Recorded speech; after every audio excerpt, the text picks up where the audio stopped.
Hey everyone, I stream live at twitch.tv/NoversGG where I do PvP and PvE helps. If you enjoy my videos, consider stopping by. Stasis Warlock has had one specific dominant build for a while now, which is the Osmiomancy Gloves turret build. But today, I'm going to show you another type of Stasis Warlock build that has recently become one of the strongest it has to offer. The exotic we'll be building around is the Vesper of Radius, which recently was reworked and buffed in Season of the Deep. Vesper of Radius's perk reads, Rifts periodically release arc shockwaves. Final blows with these shockwaves create an arc explosion.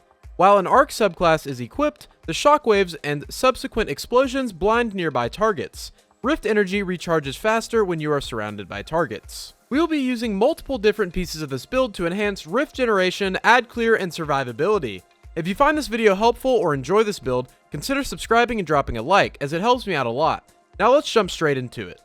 Starting off with our subclass abilities, first we'll be using Healing Rift. Healing Rift is the main piece of the build that we'll be taking advantage of. We use it for survivability and the Vesper of Radius exotic perk. Next we use Cold Snap Grenades. The main use case here is to freeze targets to generate stasis shards. Now our first aspect is Glacial Harvest. Freezing targets creates stasis shards around the frozen targets. Higher tier combatants create more shards. Now, as I said, our Cold Snap Grenade is going to be a great source to generate more shards, as well as our Healing Rift. Now, our second aspect is Frost Pulse. Casting your Rift generates a shockwave that freezes nearby combatants.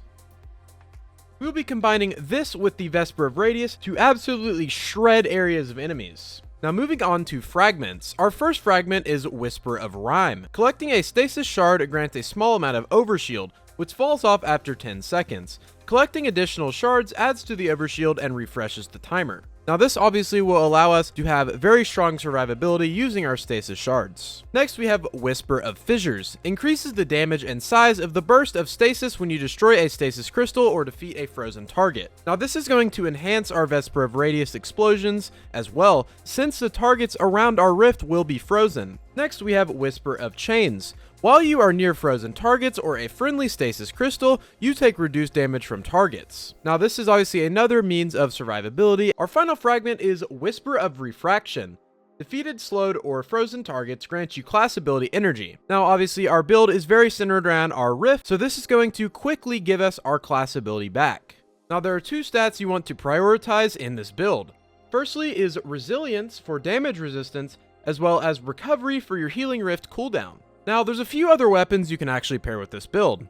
Firstly, we have Vergless Curve, which is another weapon that's great for generating stasis crystals and also clearing out enemies pretty efficiently. The next will be Conditional Finality. This is another means of freezing targets and causing ignitions, which is another source of great ad clear and generating stasis shards. Now another one is Salvation's Grip. Now this is a very fun weapon to use because of the rework this season, meaning you can easily create tons of stasis crystals, thus creating more stasis shards. Lastly is actually a scout rifle that has not been released yet, called the Wicked Implement. It will be releasing sometime this season, and I think it's going to be another fantastic option for this build and other stasis builds. Now let's move on to our armor mods. Firstly, on the helmet we have Dynamo. Reduces super cooldown when using your class ability near targets. We're going to be using this quite frequently and taking great advantage of it. Next on the helmet we have Stasis Siphon. Rapid stasis weapon final blows create an orb of power. I'm going to be taking advantage of this mod quite a bit, generating orbs of power for some mods that I'm going to explain in a minute. Now, for the gauntlets, I like to run two different mods, Focusing Strike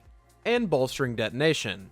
Bolstering Detonation reads, grants class ability energy when you cause damage with a grenade. Now this is another fantastic way to get your rift. Now we have Focusing Strike. Grants class ability energy when you cause damage with a melee attack. Now of course this is another mod very similar to Bolstering Detonation that just gives me an extra little way to get my rift in case I end up having less energy. Now on the chest, I like to just run triple damage resistance. However, you could run Charged Up for an extra stack of armor charge to power your kickstart mods. Now, for the legs. Firstly, we have Elemental Charge. Collecting a Fire Sprite, Ionic Trace, Stasis Shard, or Void Breach, or destroying a Tangle has an escalating chance to give you armor charge. Now, of course, with this build, we'll be taking advantage of the Stasis Shards, and we'll be generating them tons and tons of times, meaning we'll be able to use Elemental Charge quite frequently and power our kickstart mods. Next, we have Recuperation. Replenishes health each time you pick up an Orb of Power. Now, with our Stasis Siphon mod, we'll be able to generate tons of orbs of power, meaning we're going to be able to replenish health quite frequently. Next we have Insulation. reduces class ability cooldown each time you pick up an Orb of Power. So not only will we be healing, but we'll also be getting our Rift back even more when we pick up Orbs of Power. Now, for the bond. Firstly, I like to use Utility Finisher. Finishers restore class abilities, consumes 3 or more stacks of armor charge, granting additional energy for each charge consumed. All you have to do is finish an enemy, and you get your Rift back. Very, very clutch. Next, we have Utility Kickstart.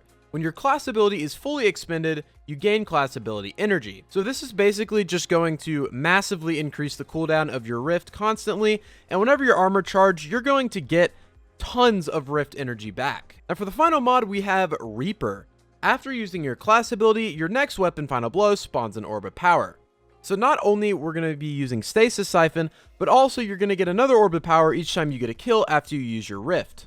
As for artifact mods, the only artifact mod that we're really going to be taking advantage of with this build is Overload Trace Rifles for Aegir's Scepter, just to have another way to stun champions. Thanks for watching today's video. The dim link to this build will be in my Discord server along with the other builds I post as well. A link to the Discord server is in the description. Consider subscribing and dropping a like on the video if you want to see more content from me. Have a great rest of your day, Guardians, and peace.